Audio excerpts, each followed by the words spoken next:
Hello, magandang umaga po sa ating lahat. Ako po ang inyong lingkod, ang munting tinig ng ordinaryong Filipino all the way from Sultan Kudarat, Philippines. Sa ating mga kababayan abroad at saan mang sulok ng Pilipinas, welcome po kayo dito. At kung kayo po ay bago sa ating munting tinig channel, sana'y huwag kalimutan mag-like, mag-share, and subscribe.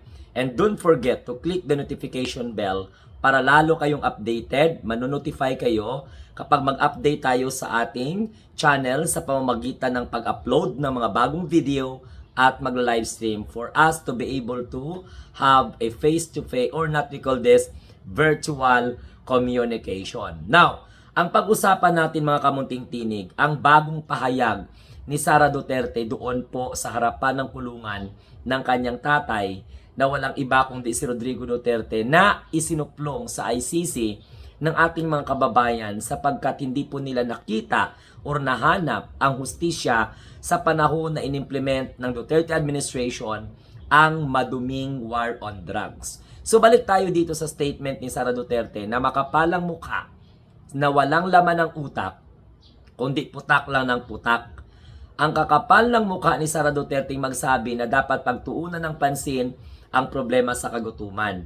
Pero ang tanong ko sa inyo na mga Duterte diehard supporters na mga nanonood ngayon, ano sa tingin ninyo ang konkretong hakbang ni Sara Duterte para tugunan ang mga sinasabi niyang problema ng taong bayan na dapat pagtuunan ng pansin imbis na yung mga impeachment laban sa kanya?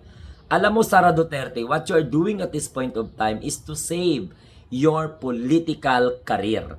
O kung ano ang ginatantro mo, ano yung mga nareklamo mo sa gobyerno dahil sa tingin mo nauungusan ka at sa tingin mo agrabyado ka. Kaya naaawa kami sa mga taong bayan na naniniwala sa inyo doon hanggang ngayon, no, diyan sa dahig, na inuuto nyo na lang naman.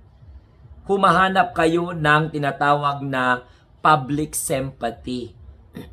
Nagpapaawa kayo at the same time, nagmamanipula kayo ng mga tao para manatili ang kanilang suporta sa inyo at sa tatay mo. Alam mo, wala kang karapatan, Sara Duterte, sa punto na ito. Siguro noon pwede pa, pero sa punto na ito, wala kang karapatang magtawag ng pagkakaisa kung kampo ninyo mismo ang dahilan ng pagkakawatak-watak ng sambayan ng Pilipino. Kasi kayo po itong may interese upang pabagsakin ang administration, sirain ang imahe ng Pangulong Bongbong Marcos, pagbantaan ng ating mahal na Pangulo, ang First Lady at ang Speaker of the House. You are doing all of this, it is because of your personal political interest na you wanted to become the President of the Philippines year 2028. Dapat patas kang lumaban. At dapat sa punto na ito, dahil ikaw ang pangalawang Pangulo ng Republika ng Pilipinas, binigyan ka ng mandato ng taong bayan na magtrabaho, huwag kang mag-alsang or what you call this, astang prinsesa, unang reyna dahil ikaw ay utusan ng taong bayan. Responsibilidad mo na gampanan ang serbisyo sa taong bayan. Hindi na magyaw-yaw ka dyan sa harapan ng kulungan ng tatay mo as if na kayo ang pinaka-the best na magtawag ng pagkakaisa. At ang kakapal pa ng balat mo, hindi ka nahiya sa sarili mo na magsabi na kailangan magkakaisa. Samantalang ang nakapaligid sa iyo at kayo mismo, hindi po kayo nananawagan na dapat magkaisa at suportahan ng gobyerno. Pagkatapos ngayon, kayo pa ang magsalita about sa pagkakaisa, about kailangan solusyonan ang gutom. Ang tanong ng sambay ng Pilipino, bilang pangalawang Pangulo, anong ginagawa mo? Di ba panggugulo? Bilang pangalawang Pangulo, wala kang tinatawag na concern kung paano palalaguin ang ekonomiya, bagkus suportado pa kayo ng mga grupo na hinihila ang ating bansa. Sapagkat umaatikabo na bumubulusok na paitaas ang ekonomiya ng ating bansa. Don't you know that? But because of your personal interest, no? Dahil gusto ninyo magkaaway-away ang sambay ng Pilipino pagdating po sa politika, hindi ninyo ginagampanan ang responsibilidad ninyo sa madla. ang ginagawa ni Sara Duterte, brainwashing at binabaliktad ang katotohanan. Kasi sa Marcos administration, ginagawa ni PBBM ang lahat eh. Pinapababa ang inflation. Congratulations sa matagumpay na pag-launch ng 20 pesos per kilo na bigas. How about panahon ng Duterte administration? How about sa ngayon lang? Meron tayong Duterteng Vice President. Pero ano po ang ganyang konkretong hakbang upang tulungan ang gobyerno natin, tulungan ang mahal na Pangulo na magtagumpay ang lahat ng plano para sa katanyagan ng ating bansa. Ang ginagawa ng kampo ng mga Duterte ayun doon sa dahig. Minamasama na nanawagan sila na ibalik yung tatay nila. Maghintay kayo ng tamang proseso. Hintay ninyo yung confirmation of charges. And then, galingan ng abogado ng tatay mo ang kanyang depensa para every time na mag-request sa International Criminal Court, magawaan ng paraan at matugunan. Pero, ang pagyaw-yaw mo, dyan sa dahig na kailangan magkaisa, hindi kailangan ng reconciliation, for the information of everybody, lalong-lalo na yung mga nakapanood, yung mga nanonood dito ng mga Duterte Diehard supporters, wala pong humingi ng reconciliation kay Sara. Wala po nagsabi na kailangan nilang makipag-reconcile kay Sara Duterte o sa mga Duterte. Ang ating mahal na presidente sinagot lang dahil napakabait, maunawain, kaya nga maka-Diyos, makatao, na leader ng ating bansa, willing po siyang makipagbati kung yan ang gusto ng mga Duterte. Alangan naman si PBBM makapagbati, hindi naman siya nang aaway, hindi naman siya naninira, hindi naman siya nagmamanipula sa taong bayan na magalit ang mga Pilipino sa mga Duterte. Pero ang mga Duterte, nagtuturo ang mga taong nasa paligid nila na magalit sa kapwa nila Pilipino.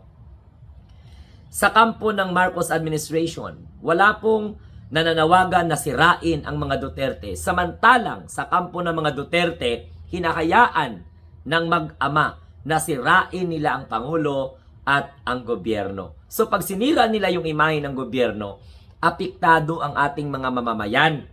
Mawala ng tiwala ang mga foreign investors. Mabuti nga lang kahit may saltik tayo na Vice President, still, pinapaniwalaan talaga ng mga business world leaders, mga political leaders, ng iba't ibang bansa ang ating mahal na presidente at iginagalang ang contribution niya sa mundo. Ang boses ng ating mahal na Pangulo bilang presidente ng Republika ng Pilipinas ay hindi po may pagkakaila na ino-honor. Ino-honor po at nire-respeto ang boses ng ating mahal na Pangulo. Kaya si Sara Duterte, ang kapal ng mukha manawagan ng pagkakaisa, pero simbolo sila ng pagkakawatak-watak ng sambayan ng Pilipino. Sa anong dahilan? Because of their personal political survival. Para makasurvive sila sa politika, yung tama mamaliin nila. At suportado nila yung mga may balak na guluhin ang ating katahimikan, guluhin ang ating bansa. Yung mga nananawagan, suportado ni Sara Duterte na mag-resign daw ang Pangulo, umalis daw sa pwesto, ipaubaya daw kay Sara Duterte ang presidency dahil po sa sinasabi nila na si Sara Duterte daw po ay legit na hinalal ng taong bayan. So yan yung mga senaryo, mga kamunting tinig. Kung narinig po ninyo yung speech ni Sara doon sa dahig na kailangan daw magkakaisa, hindi daw po hindi daw po kailangan ang reconciliation. So ano pala yung gusto ni Sara Duterte? Gera? Ano pala yung gusto ni Sara Duterte? Away. Yung pagkakawatak-watak. Kasi sa limpapaw yung sinasabi niya na sinasabi ni Sara Duterte na kailangan daw ay magkaisa. Kasi nungalingan yun. Coming from her. Di ba? Siya nga tong sinusuportahan ng gustong sirain ang pagkakaisa ng sambayan ng Pilipino. Pagkatapos si Sara Duterte ay mananawagan pa ng pagkakaisa. Hindi ba siya nahiya sa balat niya? Hindi ba siya nahiya sa sambayan ng Pilipino na sasabihin niya ng ganon. Ang pro-government people ay talagang nagkakaisa talaga sa gobyerno. Pag ikaw ay anti-government at ikaw ay walang ideolohiya, gusto mo lang sirain ang gobyerno, sirain ang namumuno, ipamuka na karapat-dapat magalit ang sambayan ng Pilipino sa Pangulo na ginagawa ang lahat para mapabuti ang kalagayan ng bansa at ng sambayan ng Pilipino. Oo, ayan ang ginagawa ni Sara Duterte. Minamasama nila. Yan ang ginagawa ng mga Duterte Dihad supporters. Walang halaga sa kanila ang effort ng presidente. Eh si PBBM ang palaging nagsasalita ng pagkakaisa. Pagkatapos, ikaw Sara Duterte, kapal ng mukha mo, wala pa nga laman yung utak mo. Ikaw pa ngayon ang may ganang magtawag ng pagkakaisa. O dapat sumuporta ka sa Pangulo. O dapat suportahan mo ang Pangulong Bongbong Marcos dahil yan ang gusto po ng ating mga presidente, yung walang kulay ang pagserbisyo sa taong bayan. Pero sa inyo kasi, Sara Duterte, basta lang may maloko kayo, may ma-manipulate kayo, kasi magaling kayo dyan eh. Yan ang style ninyo na mag-ama. Pasensya ka na lang kasi hindi nyo madadala ang taong bayan. Wala naman kayong bilang, kaya lang delikado yung mga ganun na mga galawan po ninyo. No? Wala naman kayong bilang, aminin nyo yan at saka sa hindi. Yung nga, kalyado nga si Aimee ninyo, ni Chapuera, hindi po nakadalaw sa tatay mo. Yung mga kandidato mo, hindi ninyo na ipanalo lahat. At ito, Sara Duterte, kung gusto mo na magkaisa ang sambayan ng Pilipino, manawagan ka sa mga hangag at mga uplok mo ng mga kaalyado, lalong-lalo na sa Kongreso, na wag nilang harangan ang impeachment trial. Sa lalong madaling panahon, dapat ituloy ang impeachment trial para may pagkakataon kang sagutin ang pananagutan mo sa Pilipino. Dahil ikaw po ay finayla ng Article of Impeachment, 7 Article of Impeachment. At yan po ang inyong dapat na sagutin. Ikaw, may karapatan ka sa punto na ito na magsalita at manawagan ng pagkakaisa at tutukan ng kahirapan. Wala ka nang ginawang konkretong hakbang para tulungan ng gobyerno, tulungan ng Pangulo na kahit papano ay maaahon ang kapwa natin Pilipino sa kahirapan. Tapos ikaw pa ngayon ang naka-identify ng mga structural problems of this country. Come on, Sara Duterte. Yung speech mo, okay, dyan sa dahig, nako, yan ay nagpapatunay na nagsasalita ka lang na parang blanco ang utak mo. Basta makapanawagan ka lang ng pagkakaisa, nakalimutan nyo na kayo po ang dahilan ng pagkakawatak-watak.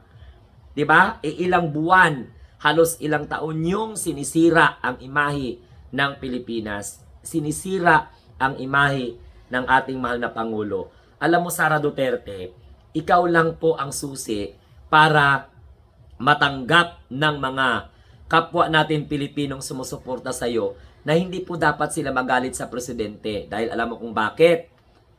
Ang Pangulo ng Republika ng Pilipinas na si PBBM, ginagawa po ang lahat upang i-market ang ating bansa, mapapatatag ang ating foreign relations, ipaglaban ang ating soberanya, ipaglaban ang ating karapatan sa disputed area sa West Philippine Sea, at syempre, mapapababa ang inflation sa kabila po ng world deflation and recession.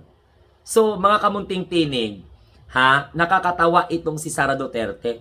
At kayo naman, mga Duterte Dihad supporters, hindi ba kayo kinakalabutan na alam nyo man yan kung inuuto kayo ni Sara Duterte, suportahan nyo pa, siya yung susunod na magiging Pangulo ng Republika ng Pilipinas kapag magtagumpay ang kanyang kasinungalingan. So saan ang konsensya ninyo?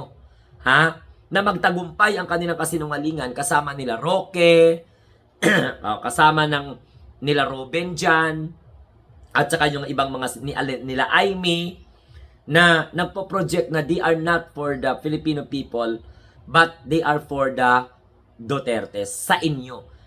Sinisweldohan kayo. Magtrabaho kayo. Ikaw, Sara Duterte, magtrabaho ka. Imbis na magyaw-yaw ka dyan sa dahig. Alinganga. Magtrabaho ka. Gampanan mo ang responsibilidad mo bilang pangalawang Pangulo ng Pilipinas sa tamang pamamaraan. Hindi na panira ng panira sa administration na wala namang dahilan. Tanga.